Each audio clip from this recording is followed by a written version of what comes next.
All right, people. Good evening, good day, good morning, wherever you are.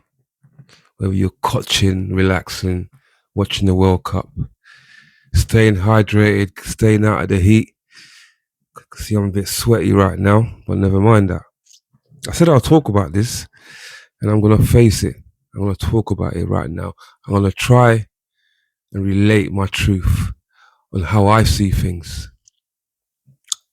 A couple of days ago, this young lady called Gina Yashere. By the way, people seem to be getting monetized and getting views because of what she said. I've seen all over the internet. You know, she's internet's gone wild from what she said. The internet is obviously popping off over my 154 Africa podcast. And, well, it is what it is. I said what I said and I stand by everything. These are my experiences. This is what happened to me. And you can believe me or not believe me. I don't give a shit. I've always been a truth teller, which is probably why it took me a lot longer to make it in my career, because I was never willing to bend over or shut my mouth just for a little bit of success. I'm old. I'm in my don't give a shit phase of life. I'm just going to say what the hell I'm going to say. I've also invested well, so I can retire and not work and I'll be all right. I've got enough to live quite comfortably. And so I can't be threatened by my work being taken away if I don't keep my mouth shut. And because of that, I'm going to say what the fuck I'm going to say. Now, having said that, I'm not just out here looking for trouble. I'm just telling the stories of what happened to me and telling my experiences. People are saying, why now? Why are you telling these stories now? I've always told these stories. I've been telling these stories. It's just that no one was listening before. And now suddenly everybody's listening. So just because you ain't heard it before, don't mean it ain't been told before. For all my black people, I'm talking Africans, people from the islands, Jamaica, Trinidad, Barbados, all the places. We've all had similar experiences fighting white supremacy or the experiences of colonialism. So I'm not into separating our experiences and trying to compete with each other. I am just talking about my experiences, my particular experiences being brought up in London, England in the 1970s and 80s. The British school system deliberately kept black people uneducated about our origins. I'm glad with Bob Marley and all the music that's come later on educating us about our origins, it's improved. But at my time, when I was growing up, it was not the case. So stop getting angry in the comments, stop coming for me with this nonsense, because as far as I'm concerned, we're all one, and they're just keeping us fighting each other while they're laughing at us. The hatred between Africans and Caribbeans is so strong. This is a win rush, right? God.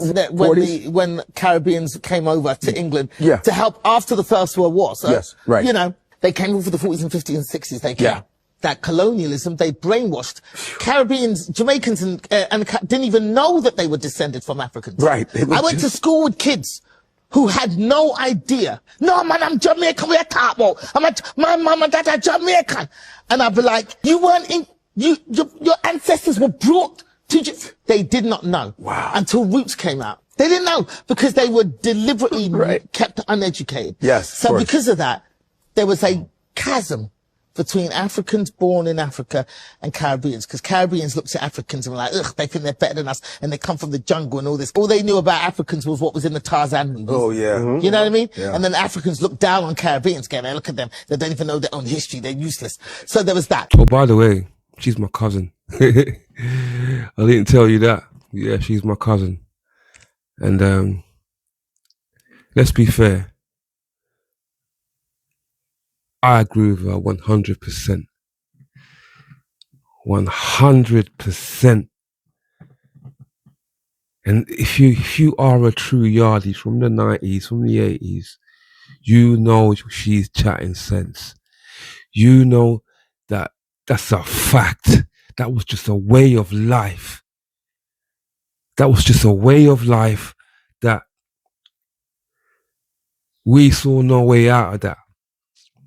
If you were an African in the 90s, kid going to school, it was all about the sound clash. The Jamaicans, it was all about their lifestyle. That was all about. All my friends back in those days were Jamaican. I remember going to their house every some afternoons. Yeah, sitting in the yard and just playing that fucking Buju Banton and sound clashes all day, all night. Just playing reggae all day, all night. Because that was the only way. There weren't no such things as Afrobeat. That didn't exist. You know, that never existed. Because they were so cool, a lot of us had to conform to try and be like them. You know, a lot of us look like Jamaicans, so we thought we can get away with it. And I know I ain't gonna lie. Even up till today, I still got Jamaican influences in me. Even up till now, I still got Jamaican influence in my lifestyle. Not by choice, but by I had to do it. When you're in Rome, act like the Romans and things like that. Right? That was just simply how it was, bruv, back in the days. So when she's talking about issues as Jamaicans didn't know their roots until they saw roots. Let me tell you now, right? A lot of Jamaicans knew their roots, but they didn't want to accept it. They didn't want to accept it, but the Rastafarians accepted it. The Rastas accepted it. They knew, they were knowledgeable to know about Ethiopia and all of that. They knew about that. But when it came to normal Jamaicans from the street, some of them didn't want to accept, even their parents didn't teach them anything. And she's talking about how the school system never taught us what we needed to know in school. Let me tell you one thing about the school I went to, George Orwell. They taught me nothing, absolutely nothing in that school. During the late 90s, late 80s, early 90s, taught me absolutely nothing. I came out, a couple of GCSEs that I don't even know how I got them, but I guess I worked hard for them. But they never had my interest at heart. You know? All these issues were just cultural norms back in the day. I don't know why all these, there's this revolt or there's this beef against what she said, all these Jamaican girls about something must have hurt them so much that they feel that they have to come online and throw their beef at. Bro, it was how it was. Simple. It was how it was. Like, it was Jamaicans, bruv. And even now it's still Jamaicans, but they just don't know it. They just don't know it, bruv. The culture is still strong. Their culture is still very strong, and they just got to know that and not be, you know what I mean, or hateful about it. The thing about Africans, yeah, we've always been like that. Even my mum, as Gina said, didn't want me to hang around with Jamaicans. That she would rather hang around with white people than Jamaicans. Yeah, our friends were white, bus drivers and things like that. And African, you know, uncles.